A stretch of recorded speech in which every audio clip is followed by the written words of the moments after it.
Hey everyone, welcome to another Whiteboarding with Will session. As always, you can find me on DellTechCenter.com and you can follow me on Twitter at VertWillU. We're going to talk a little bit about Host Integration Toolkit VMware Edition. We've been talking a lot about it in the different sessions. We're going to talk about Desktop Deployment Tool and how it takes advantage of the thin clones that we've talked about previously, as well as VMware View to kind of create a virtual desktop deployment environment for you to take advantage of. So let's talk a little bit about the Desktop Deployment Tool. Again, the Host Integration Toolkit is a virtual appliance that you download from the support site. It's all-inclusive, no license fee, just like everything else that we have.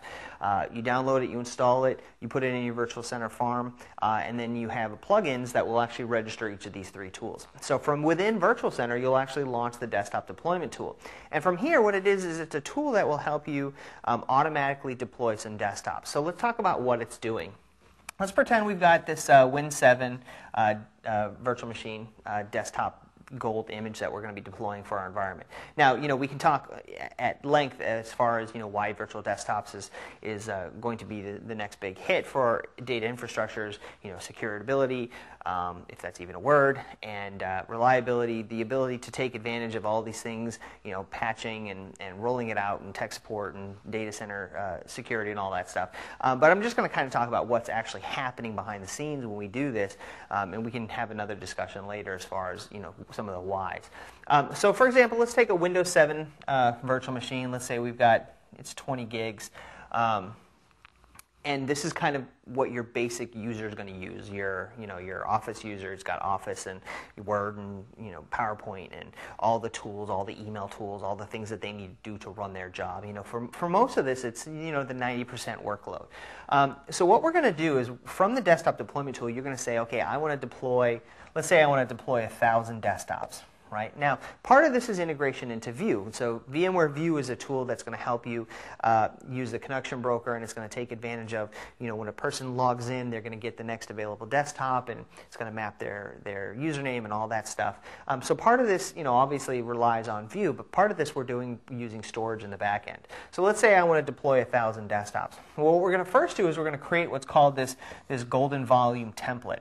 Now, for example, we may want to say, let's put out 50.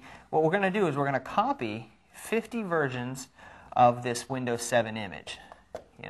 So you've got 50 of them. Now, the reason why we're taking advantage of thin clones is because we want some space efficiency in here. If I do 1,000 clones of this 20 gig virtual machine, I'm consuming a lot of space. So we're going to take advantage of our thin clone technology to get a much more space efficient, much more compact, and take advantage of hotspots in the data for when we're doing these virtual desktop deployments. So let's say I spit out 50 of these virtual machines. Well, now I'm going to need another 20 of these to be thin clones. So the next thing it's going to do is it's going to turn this into a template volume.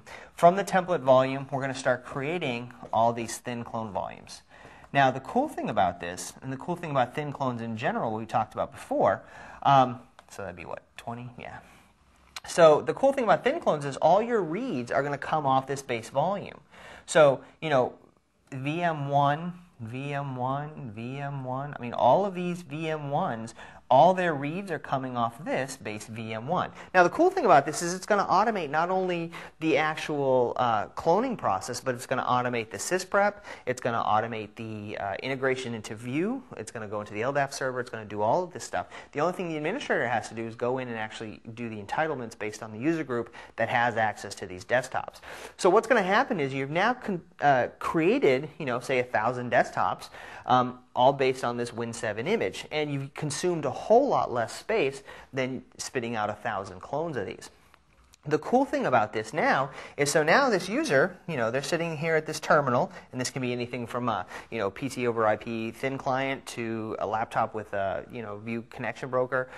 They sit here, they log on, and they're going to get some desktop. The whole idea behind this is all volatile. You don't care that, if this is Bob, and this is Joe, and Joe, and this is Sue. You don't care which particular desktop they get, most of the time, right? What's going to happen is Bob's going to log in. He's going to log into the connection broker. Connections broker is going to say, okay, you're going to get this virtual desktop. He's going to get that virtual desktop. Active Directory is going to kick in. He's got a shared drive somewhere over here, home, Bob. Now of course this is all residing on a PS series array. You're taking advantage of snapshots for data protection. Again, the idea is that these virtual machines are volatile. You don't care about these particular virtual machines. So Bob logs in, he gets a desktop. He logs off, maybe he gets this desktop. Again, he doesn't care. His My Documents, his home drive, all that stuff has been mapped and is stored somewhere else, is being protected in a different level of storage tiering. Joe logs in, he gets this desktop, or actually not this particular desktop because this is our thin clone, this one right here, and then Sue logs in and she gets this desktop. So if you think about the 90% use case of the standard worker, they're going to come in, they're going to log in, they're going to check their email, they're going to do their PowerPoint, they're going to do their Word, they're going to do all the things that they need to do for their day, they're going to save it to their home, and then they're going to log off. Now the cool thing with this is this now brings in a whole nother discussion of being able to take advantage of the remote user, but still have everything isolated. Everything, one of the examples that we talk about here is, you walk into a conference room and being able to sit down at a conference room on a machine that's already connected to the projector, log in, you get your desk exactly as it was when you left your office, and now you can present your presentation. Instead of taking your laptop, coming to another presentation room, plugging it in, looking for wireless, grabbing the cables, doing all that stuff. There's a lot of benefits and a lot of functionality that you can get out of these virtual desktops. And then the cool thing about this is because, again, it's all volatile, so you don't care about this. You only care about the user data. The user data is the only important part of this whole environment, plus your gold image. So now, maybe it's patch time, or maybe, maybe it's Windows 8 update day. What you do is you say, okay, we're going to blow this away. Again, all the user data is still stored over here, so you're not impacting the user data. And now you say, okay, let me go ahead and now create my Windows 8 thin clones.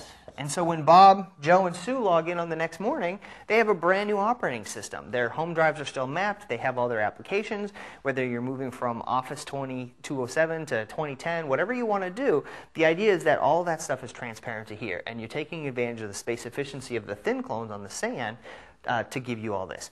Now, one other feature by taking advantage of thin clones on the SAN is the ability to take advantage of the XVS array. So one of the cool things with our XVS array, and I'll just kind of talk about it real quick here, is the array is divided into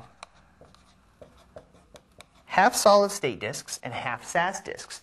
Now, the volume still spans the entire array, but what ends up happening is hot blocks of data are going to get migrated into the SSD space for better performance. Your SSD IOPS are through the roof versus regular spinning media. So what ends up happening is in this kind of environment, when you're talking about 1,000 desktop users where 80% of it, give or take, is reading from the same piece of data, you want that information to be hot so that you can queue it up and cache it up here in the SSD space.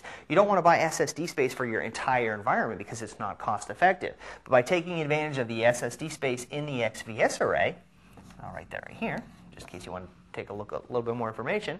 By putting all the hot data in the SSD space, you get the cost efficiency and the space efficiency of the thin clones. You get the performance of the solid-state disks without needing solid-state disks for 1,000 users. And it really does help integrate with View and the whole virtual desktop deployment to really kind of create this, this solution that's going to help fix all the things for moving towards virtual desktop deployments. So that's the desktop deployment tool. Again, it's an all-inclusive feature of the Host Integration Toolkit. You're just going to download it, install it, throw it into your Virtual Center farm, launch it from Virtual Center client, and be able to take advantage of all that. Again, we've got white papers, we've got video technical reports, we've got technical reports, all kinds of collateral, all kinds of information out there, equalogic.com. Find out more information about that if this is something that's going to help your business needs as far as taking a look at virtual desktops. And we'll see you next time.